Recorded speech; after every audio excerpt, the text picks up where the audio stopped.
বন্ধুরা, প্রথমে সাদিক অ্যাগ্রোর ৭ মসজিদ রোডে তাদের যে বড় যে খামারটি, যেখানে বড় বড় গরু রাখা হয়, গরু বেচা কিনা করা হয়, ৭ মসজিদ রোডের ওই খামারটি কিন্তু প্রথমে উচ্ছেদ করতে আসে এবং প্রথমে ওই খামারটি ভাঙে। এটা ভাঙে গত বৃহস্পতিবারের দিন। এরপরে তাদের ৭ মসজিদ রোডের এটি আবার ভেঙে ফেলে, তাদের বড় খামারটি ভাঙে। এই যে দেখতে পাচ্ছেন, বড় খামারটি ভেঙে একেবারে মাটির সাথে গুঁড়িয়ে দিয়েছে। বৃহস্পতিবারে ভাঙে কিছু অংশ এবং শুক্রবার দিন আর ভাঙে না, শনিবার দিন তাদেরকে এটা ভেঙে একেবারে মাটির সাথে গুঁড়িয়ে দেয়।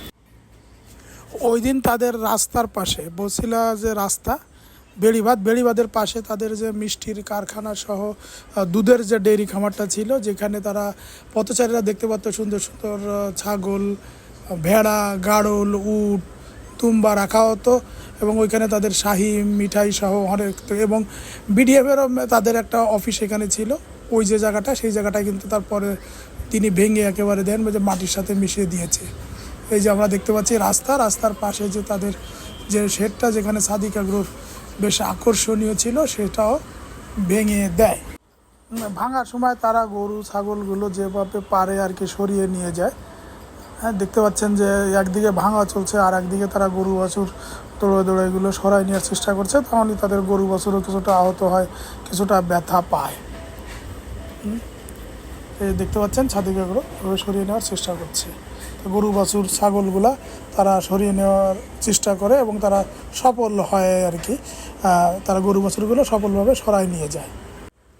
এরপর সাদিক অ্যাগ্রোর বিভিন্ন ব্যবসা প্রতিষ্ঠানে তারা অভিযান চালায়। আজকে তারা অভিযান চালিয়েছিল ঢাকা উদ্যানের ভিতরে, চন্দ্রিমা মডেল টাউনের ভিতরে তাদের যে ব্রাহ্মা রেঞ্জ আপনারা দেখেছেন এর আগে আমার ভিডিওতে, যেখানে হাজি ইমরান সাহেব তাদের যে ব্রাহ্মা গরুগুলো দেখিয়েছিল, যেখানে 1 কোটি টাকা দামের গরু, 1.5 কোটি টাকা দামের গরু, বা যে গরুগুলো 2,60,00,000 টাকা বিক্রি হয়েছে, যে 3টি গরু, সে যে জায়গাটা গরুগুলো রাখা ছিল এবং যেখানে তাদের ব্রাহ্মা প্রজেক্ট, যেখানে তাদের ব্রাহ্মা গরুগুলো রাখা আছে, ওই গরুগুলো কিন্তু গেছে আজকে আমার দুদক গেছে, সেখানে যে অভিযান চালিয়েছে এবং সেখানে তাদেরকে সেই গরু নিয়ে জব্দ করার চেষ্টা করেছে। তখন তৎকালীন সময় কিন্তু সাদিক এগ্রো যে আমদানির যে সকল নথি রয়েছে, প্রত্যেকটি নথি কিন্তু তারা কিন্তু জাল নথি দেখেই কিন্তু তারা কিন্তু সেই গরুগুলো প্রথমে দেখিয়েছিল। কিন্তু কাস্টমস কর্তৃপক্ষের কাছে যখন জাল নথি প্রমাণিত হয়, তখন কিন্তু গরুগুলো প্রাথমিকভাবে তারা জব্দ করে সাভারে যে প্রাণী সম্পদ অধিদপ্তরের অধীনে কিন্তু নিয়ে যায়। তারপর কিন্তু সেই গরুটি কিন্তু সাদিক এগ্রো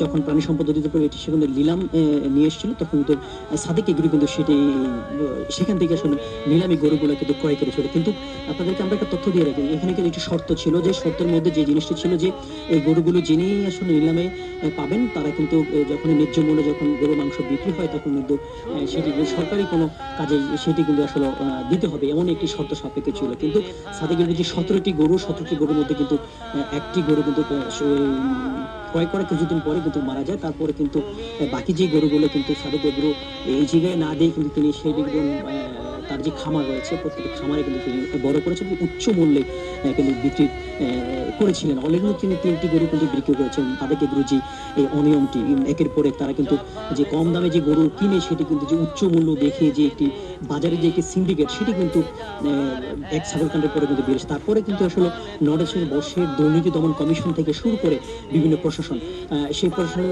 আজকে কিন্তু এখানে কিন্তু এসেছে যে ঢাকার যে চন্দ্রিমা যে মডেল টাউন রয়েছে মোহাম্মদপুরে, এখানে যে খামার, সেটা কিন্তু সাদিক এগ্রো যে আরেকটি খামার, এই খামারে কিন্তু দুর্নীতি দমন কমিশনের টিম এসে কিন্তু প্রাথমিকভাবে 6টি গরু কিন্তু জব্দ করে। আপনাদের কিন্তু আপনার গরুগুলো যদি একটি দেখে রেখে, এই যে 6টি গরুর মধ্যে প্রত্যেকটি গরু হচ্ছে আসলে ব্রাহ্মা জাতের যে গরু। আসলে এই গরু কিন্তু বাংলাদেশে আমদানি এবং পালন কিন্তু এক পর্যায়ে যে প্রাণী সম্পদ নিষিদ্ধ। এখানে কিন্তু আমরা দেখেছি যে প্রাণী সম্পদ অধিদপ্তরে কিন্তু এরা কিন্তু এসেছেন।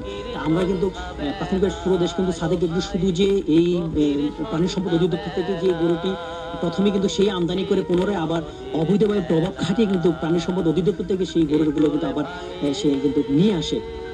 যার ফলে কিন্তু এই গরুগুলো অন্য কেউ সেটি আরো টেন্ডারে কিন্তু নিতে পারে না। তবে আছে কিন্তু এখানে আমরা দুদকের যে যারা আসলে তাদের সাথে আমরা প্রাথমিকভাবে কথা বলছি, তারা যেটি বলছেন যে এই গরুগুলোকে প্রাথমিকভাবে তারা জব্দ করেছেন, কিন্তু পরে এখানে কিন্তু আমরা সাদেক এগ্রো কর্তৃপক্ষ কিন্তু কাউকে দেখিনি।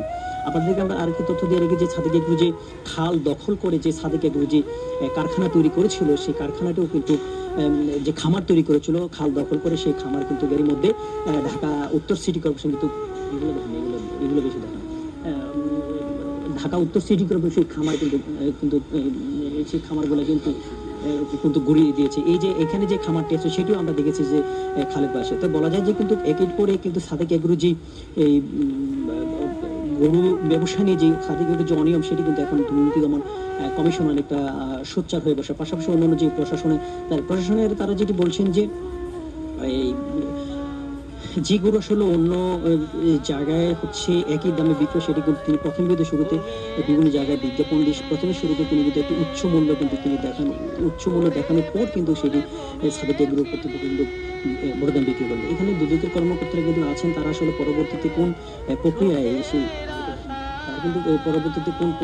সেই গরুগুলো তারা এখান থেকে জব্দ করে সেটি আসলে আমরা এখনো বলতে পারছি না, কারণ তারা এখন বিষয়টি নিয়ে কথা বলছেন।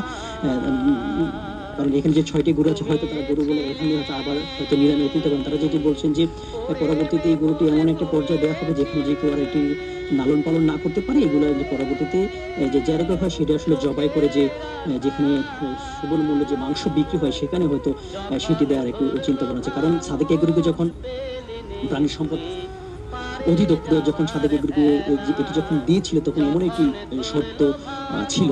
আমরা যদি বলে রাখি সাদেক এগ্রো শুধু এই যে খামারি যে সিন্ডিকেট, শুধু খামারি যে সাদেক এগ্রো অনিয়ম সেটি না, সেটি বিষয় হচ্ছে যে 1 লক্ষ টাকার ছাগল কিন্তু সাদেক এগ্রো যে যশোর থেকে কিনে কিন্তু সাদেক এগ্রো সেটি কিন্তু 15 লক্ষ টাকা কিন্তু হাতিয়েছে। কিন্তু অনেক বলেছে যে আমরা জানি শুধু এটি না, কিন্তু বিভিন্ন সময় কিন্তু অনেক জালিয়াতির আশ্রয় নিয়েছে। যেন কোনো কাস্টমার যখন গরু কিনে নেয়, তারপরও কিন্তু সাদেক এগ্রো বলেছে যে এই গরুটি এত টাকা বিক্রি হচ্ছে, মানে গ্রাহক কাস্টমারদের মধ্যে একটি উচ্চ মূল্য তিনি কিন্তু এটা তৈরি করেন। কারণ 80 লক্ষ 90 লক্ষ এই যে গরুটি দেখতে পাচ্ছি, যে ব্রাহ্মা জাতের গরু, এই গরু কিন্তু সেটি সাদেক এগ্রো কিন্তু বিভিন্ন জায়গায় তারা বলতো 80 লক্ষ 90 1 কোটি টাকা দিয়ে দাম হাসতো। কিন্তু এই গরুগুলাকে যখন তাদেরকে দেওয়া হয়েছিল, তখন কিন্তু বলা হয়েছিল যে যখনই মাংস সাথে সাথে কিন্তু এগুলো জবাই করে কিন্তু ন্যায্য মূল্যে যে মাংস বিক্রি হয় প্রাণী সম্পদ অধিদপ্তর সেখানে কিন্তু সেটা দেওয়ার কথা ছিল। কিন্তু সাথে কিন্তু সেটি না করে কিন্তু তার আছে 3 বছর তার যে খামার রয়েছে, বিশেষ করে খাল দখল করে গড়ে ওঠা খামারে কিন্তু সেগুলো কিন্তু তিনি লালন পালন করেছেন। আর যার ফলে কিন্তু ছাগল কাণ্ডের পরে কিন্তু এই অনিয়মটা কিন্তু আসলে বেড়ে এসে শুধু যে গরুতে তার অনিয়ম বিষয়টা এরকম না, তার যে ডেয়ারি ফার্ম রয়েছে, তারপর যে তার যে অন্যান্য যে এগ্রো রয়েছে, সবগুলোতে কিন্তু অনিয়ম আমরা কিন্তু দেখেছি। পাশাপাশি কারণ ওনার এই সাদেক এগ্রোর যে যতগুলো প্রতিষ্ঠান, সবগুলো প্রতিষ্ঠানে কিন্তু আসলে গ্রাহকের সাথে কিন্তু উচ্চ মূল্য দিয়ে কিন্তু তারা গেছে। আপনাদেরকে বলে রাখি যে এই যে সাদেক এগ্রোর যে খামারগুলো কিন্তু গড়ে তুলেছেন, প্রত্যেকটি খামারে কিন্তু খালের জায়গা দখল করে কিন্তু হয়েছে। মোহাম্মদপুরের তার যে মেইন যে খামারটি ছিল, সেই যে এগ্রো যে খামারটি ছিল, সেখানে কিন্তু প্রথমে যদি সিটি কর্পোরেশন অভিযান পরিচালনা করলো, তিনি যেটি বলেছেন যে তিনি আসলে এখানে ভাড়া নিয়েছেন। আমরা জানি যে যখনই আসলে আপনারা আজকের অভিযানের ঘটনাটি শুনলেন যে তারা কি কারণে সেখানে অভিযান চালানো হয়েছে এবং সুন্দর একটা আপডেট আমরা পরবর্তীতে আবার জানাবো নতুন কোনো ঘটনা ঘটলে। আল্লাহ হাফেজ।